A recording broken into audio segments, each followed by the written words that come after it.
Olá, seja bem-vindo ao canal, dando sequência no nossos vídeos, de instalação elétrica para uma pequena residência. Após os cálculos de potência de iluminação e tomadas, nós vamos falar hoje sobre o quadro de distribuição. Então este é um exemplo de um quadro de distribuição para fornecimento bifásico, que seria o caso do nosso cálculo,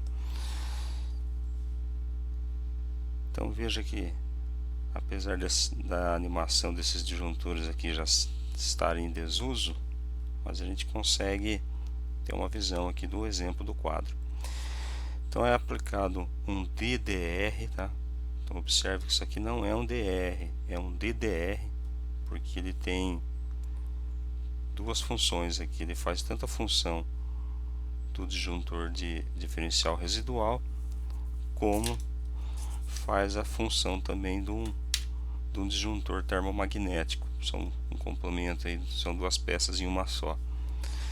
Então nós temos aqui, nós temos um circuito, uma fiação que é chamada de proteção, que é o comumente chamado terra, que é um cabo verde ou verde-amarelo. Nós temos duas fases e um neutro. Então, uma vez que é ligado nessa disposição, a gente alimenta aqui um barramento que é chamado barramento espinha de peixe, que alimenta alguns disjuntores, e esses disjuntores vão alimentar nossos circuitos. Então, observe aqui barramento de proteção, um barramento de neutro, as explicações, Então, o barramento de proteção deve ser ligado eletricamente à caixa do QD. QD é um quadro de distribuição, é por isso que é bom lembrar e aprender, às vezes nem todo mundo tem noção disso aqui.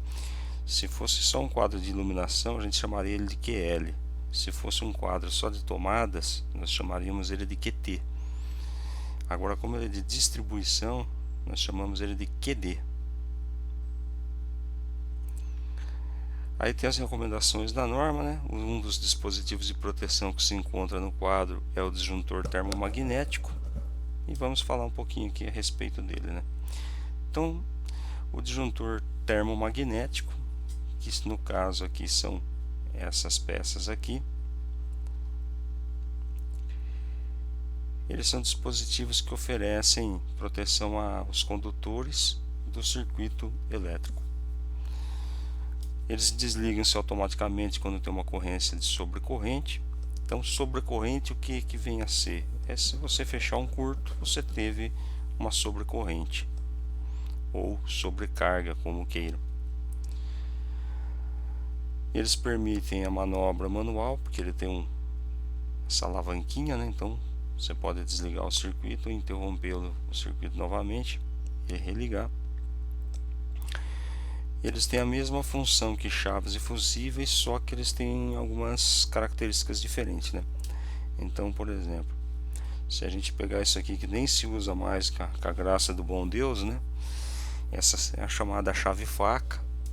Então era uma chave que você fechava e ela tinha os fusíveis embaixo.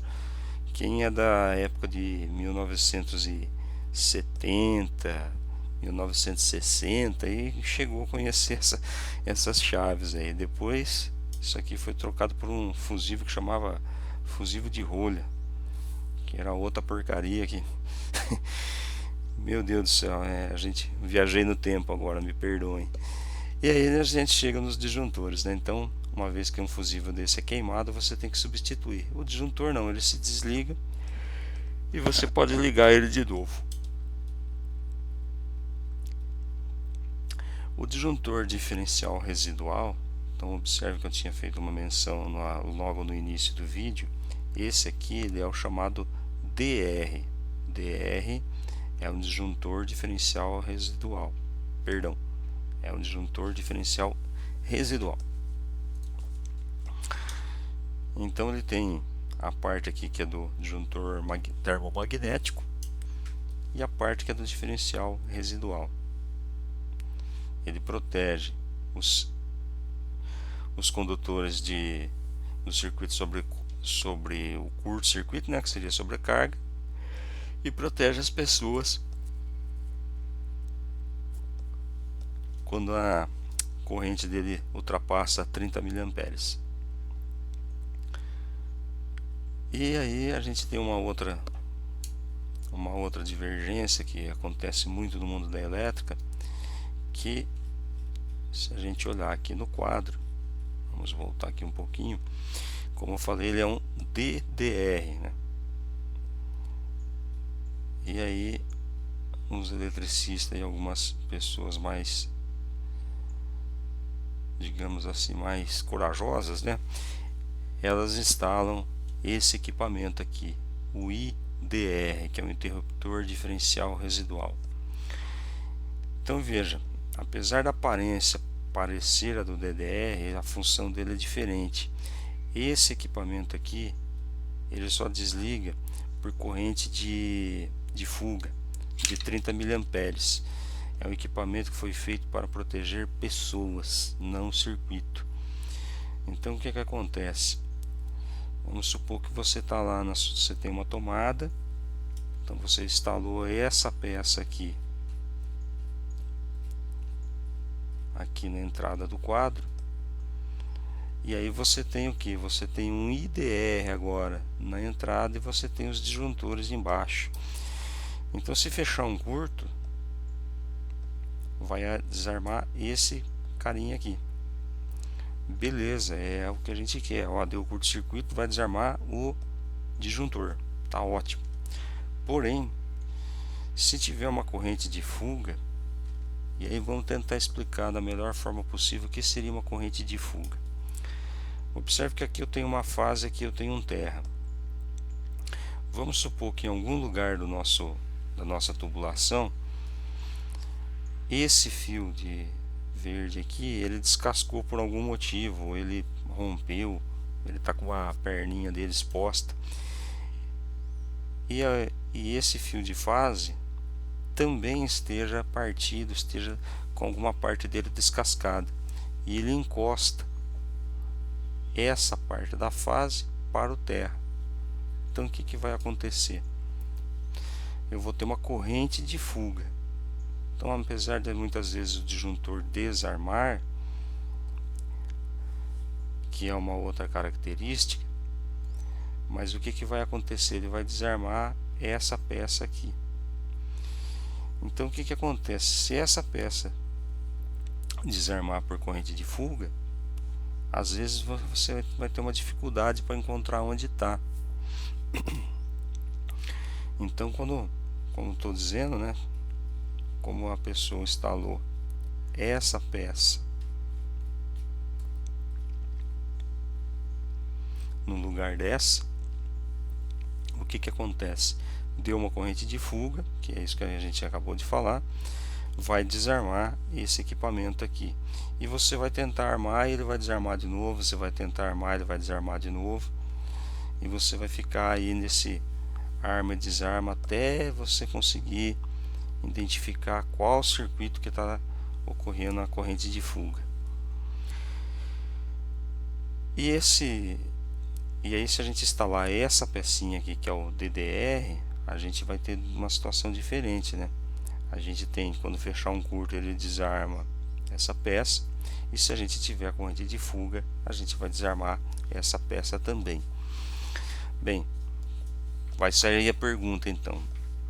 Então não é vantagem, qual que é a vantagem? Instalar o IDR ou o DDR? Bem, aí você vai ter que analisar custos e benefícios, tá? Se você colocar o DDR como chave geral, você está protegendo todos os seus circuitos de uma vez só para corrente de fuga e curto-circuito. Então vamos supor, deu um curto-circuito lá que fechou, sei lá, esse barramento aqui por algum motivo encostou nesse. O disjuntor não vai desarmar, entendeu? Porque você está pegando uma parte aqui em cima, então vai fechar curto, vai passar aqui. Nossa, esse disjuntor por algum motivo ele deu algum problema, ele travou ligado, a fase fechou com a outra, fechou um curto, vai desarmar aqui. Eu tenho uma corrente de fuga agora, vai desarmar esse geral. eu tenho nesse circuito uma corrente de fuga, vai desarmar esse geral. E aí a gente vai falar um pouquinho dessa outra peça, que aí é um uso um pouco mais racional, porém ele é mais caro, e aí precisa se entender o que você quer fazer no seu quadro. Então o que a gente poderia fazer? Eu posso tirar esse DDR do quadro geral, colocar um disjuntor semelhante a esse como chave geral e pegar os circuitos que estão aqui e ir instalando os IDRs em separado. Então poderia fazer circuito de iluminação mais um IDR, circuito de tomada mais outro IDR, circuito do chuveiro e outro IDR, circuito lá da cozinha e outro IDR. Então o que aconteceria nessa situação? Se nós instalarmos um IDR, que é essa pecinha aqui, para cada circuito que nós temos aqui, toda vez que eu tiver uma corrente de fuga, ele vai desarmar um circuito em específico. Então eu ganho o que? Em praticidade, porque vai desarmar um disjuntor, vai desarmar um DR que eu estou sabendo qual que é, então eu já sei exatamente de qual circuito eu preciso mexer. Porém, para fazer esse tipo de ligação você vai gastar mais, porque é uma peça que tem um preço um pouco elevado. Então o ideal, falando em custo-benefício, seria instalar essa pecinha aqui. Bem, e aí vamos adiantar aqui, vamos dar uma bandeja, vamos dar uma de bandeja, vai. Vamos supor que você tem seu quadro e ele fecha curto ou está fechando a corrente de fuga e o DR não para armado. O que você faz? Bom, primeiro, todo circuito que você passar, você identifica ele. Então, por exemplo, se esses dois circuitos são de chuveiro, você coloca aqui uma marcação 1, por exemplo, 1 em 1, e coloca aqui esse disjuntor de chuveiro. E o terra que você está levando para o seu chuveiro, você identifica ele também. Então vamos supor, eu sei que esses dois fios de fase estão com esse fio verde, então esses três aqui formam um circuito. Esses dois mais esse verde formam outro circuito. Então teria circuito 1, circuito 2, terra 1 e terra 2. Então primeira coisa, o disjuntor não está desarmando, você tenta localizar visualmente o que pode estar ocorrendo em algum curto, não consegue. O que você faz? Começa a desligar os terras. Ah, desliguei o terra 1, não é, volta o terra 1. Desliguei o terra 2, opa, o disjuntor, o DR agora parou armado. Eu encostei o terra e ele desarmou. Então eu sei que esse circuito 2 em algum lugar está tendo uma corrente de fuga para a terra. E aí a gente vai e procura solucionar o problema. Pode acontecer com o terra, pode acontecer com o neutro. Acontece com o neutro. Nesse caso, esse quadro vai estar alimentado com 220 e eu vou ter tanto circuitos de 110 volts como circuitos de 220 volts. Mas a sequência seria essa, tá?